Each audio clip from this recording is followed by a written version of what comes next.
ඉංග්‍රීසි බෙහෙතුයි සිංහල බෙහෙතුයි එකට බිව්වම ඔයාගේ ඇඟ ඇතුලේ වෙන රසායනික යුද්ධය ගැන ඔයා දන්නවද? ගොඩක් අය හිතන්නේ කොත්තමල්ලි, පස්පංගුව වගේ සිංහල බෙහෙත් ස්වාභාවික නිසා ඒවා ඉංග්‍රීසි බෙහෙත් එක්ක එකටම බිව්වට කිසිම අවුලක් නැහැ කියලා. හැබැයි වෛද්‍ය විද්‍යාත්මක ඇත්ත මේකයි.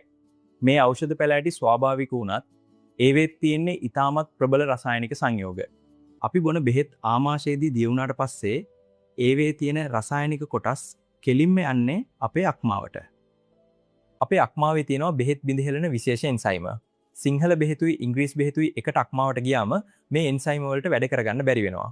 අන්න එතනදී මේ බෙහෙත් ඡාති දෙක එකිනෙකා එක්ක හැප්පිලා රසායනික යුද්ධයක් පටන් ගන්නවා. මේකේ තියෙන භයානකම ගැනව දන්නවද? අපි කරන සුලභම වැරැද්දක් ගැන බලමු.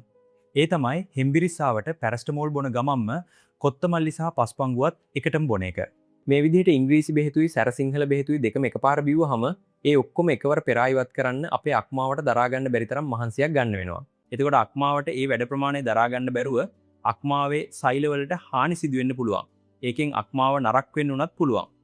දෙවෙනි වැරද්ද, ඔයා හાર્ට් එකට ලේ තුනී වෙන්න ඇස්පිරින් වගේ ඉංග්‍රීසි බෙහෙත් බොන ගමන්ම සැර ආයුර්වේද බෙහෙත් බිව්වොත් ඇඟ ඇතුලේ ලේ ගැලීම් වෙන්න පුළුවන්. තුන්වෙනි වැරද්ද, දියවැඩියාවට පෙති බොන ගමන් කරවිල හරි කොතල හිඹුටු වගේ දේවල් ගොඩක් බිව්වොත් සීනි මට්ටම එකපාරටම බැහැලා සිහි නැති වෙන්න පුළුවන්. හතරවෙනි වැරද්ද, කොලෙස්ටරෝල් පෙති බොන ගමන් සමහර ඖෂධීය පාන වර්ග බිව්වොත් ඒ ඉංග්‍රීසි බෙහෙත අක්මාව එකතු වෙලා මාංශ පේශී දිය වෙන්න පුළුවන්.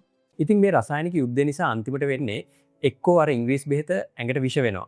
එහෙමත් නැත්නම් ඒ බෙහෙතේ කිසිම ගුණයක් නැති වෙලා යනවා. මේකෙන් බේරෙන්න නම් ඔයා සිංහල බෙහෙත් බොන වෙලාවයි ඉංග්‍රීසි බෙහෙත් බොන වෙලාවයි අතර අඩුම තරමේ පැය 2-3කවත් පරතරයක් තියාගන්න.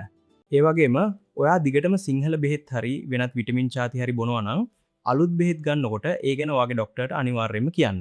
ස්වාභාවික වුණත් හැමදේම පාවිච්චි කරන්න ඕනේ සිහියෙන්. මේ වීඩියෝ එක ෂෙයා කරලා අනිත් අයවත් දැනුවත් කරන්න අමතක කරන්න එපා.